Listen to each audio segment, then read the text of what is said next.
Olá!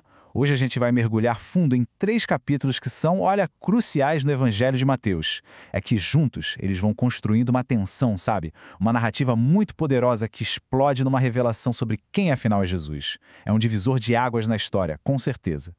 Então, o nosso roteiro vai ser este aqui. A gente começa com toda a confusão e o espanto em torno de Jesus, depois a gente passa pelos testes de fé que surgem disso tudo, aí chegamos no clímax, com uma resposta definitiva, e por fim exploramos as consequências, que não são nada fáceis.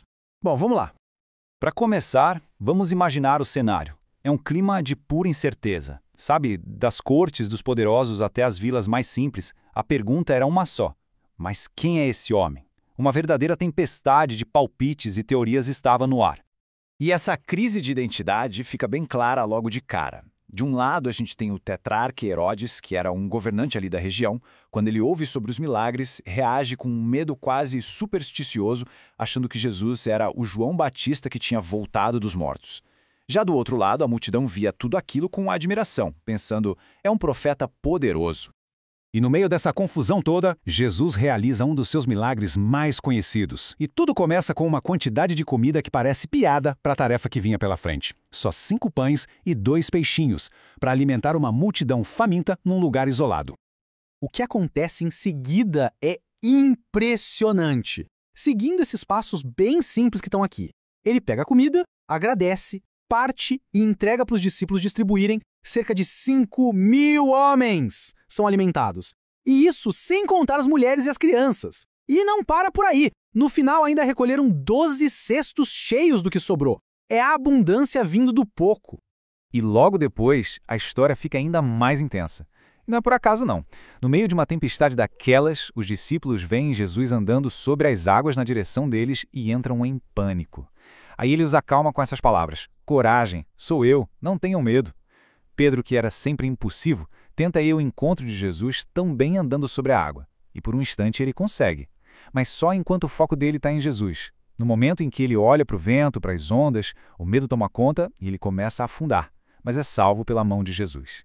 Esses eventos não são só demonstrações de poder, sabe? São verdadeiros testes, que forçam os discípulos a encarar quem de verdade está com eles ali no barco.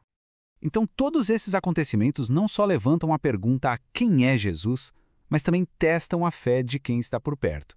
É agora que a narrativa fica mais profunda e começa a examinar o que de fato significa crer. E aqui a gente vê um conflito direto entre as regras humanas e os princípios divinos. Os fariseus vêm acusar os discípulos de desrespeitar a tradição dos anciãos, que para eles eram regras orais tão sagradas quanto a própria Escritura, só porque não lavaram as mãos de um jeito cerimonial. Jesus então vira o jogo e repreende eles por invalidarem um mandamento direto de Deus, como o de honrar pai e mãe, só por causa das tradições deles. Em um contraste total com essa rigidez dos fariseus, a gente encontra a fé humilde e persistente de uma mulher cananeia. Ela era estrangeira, alguém que os líderes religiosos normalmente desprezariam. Mesmo quando Jesus parece ignorá-la no início, ela não desiste. E a resposta dela é essa demonstração incrível de fé, acreditando que ele tinha poder para curar a filha dela. E para reforçar essa ideia, Mateus conta sobre um segundo milagre de multiplicação.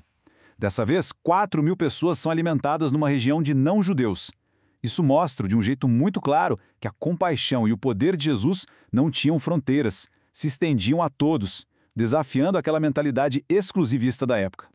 Bom, depois de tantos milagres, debates, testes de fé, a pergunta principal, aquela sobre a identidade de Jesus que estava sempre no ar, finalmente vem à tona. De um jeito direto, poderoso. Esse é o grande clímax da nossa história. O lugar é Cesareia de Filipe, uma região que era conhecida pela adoração a deuses pagãos. E é nesse cenário totalmente improvável que Jesus faz a pergunta mais crucial do seu ministério, diretamente para os seus seguidores mais próximos.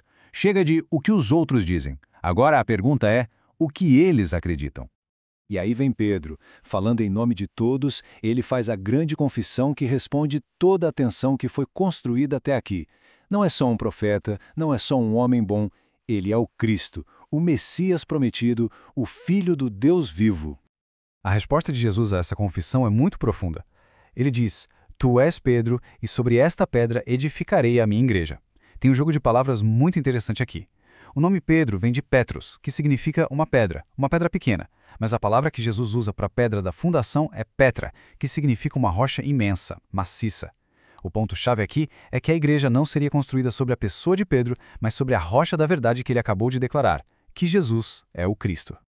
E bem aqui, quando todo mundo esperava um momento de pura glória, a narrativa dá uma virada chocante. Aquela confissão maravilhosa é imediatamente seguida por uma revelação difícil que ninguém, absolutamente ninguém, estava esperando. Jesus começa a falar pela primeira vez, de forma bem clara, sobre o seu verdadeiro destino. Ele não estava indo para Jerusalém para ser coroado rei e liderar uma revolução que era o que todo mundo esperava do Messias. Não, ele estava indo para sofrer e ser morto. Isso simplesmente despedaçou todas as expectativas que eles tinham.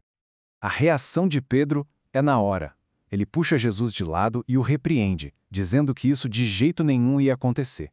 E a resposta de Jesus é a mais dura que ele já deu a um discípulo.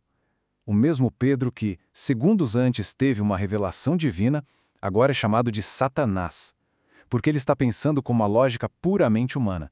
E com isso, ele vira um obstáculo, uma pedra de tropeço para o plano de Deus.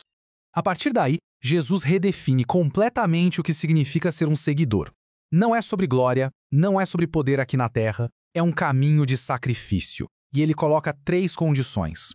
Primeiro, negar os próprios interesses. Segundo, estar disposto a morrer como ele vai morrer, ou seja, tomar a sua cruz. E terceiro, só então, segui-lo. Isso tudo nos deixa com uma pergunta para refletir. Essa jornada por esses capítulos nos levou da confusão sobre quem era Jesus até uma confissão muito clara. Mas essa clareza vem com um preço, um desafio. A pergunta final, então, resume bem o centro dessa narrativa.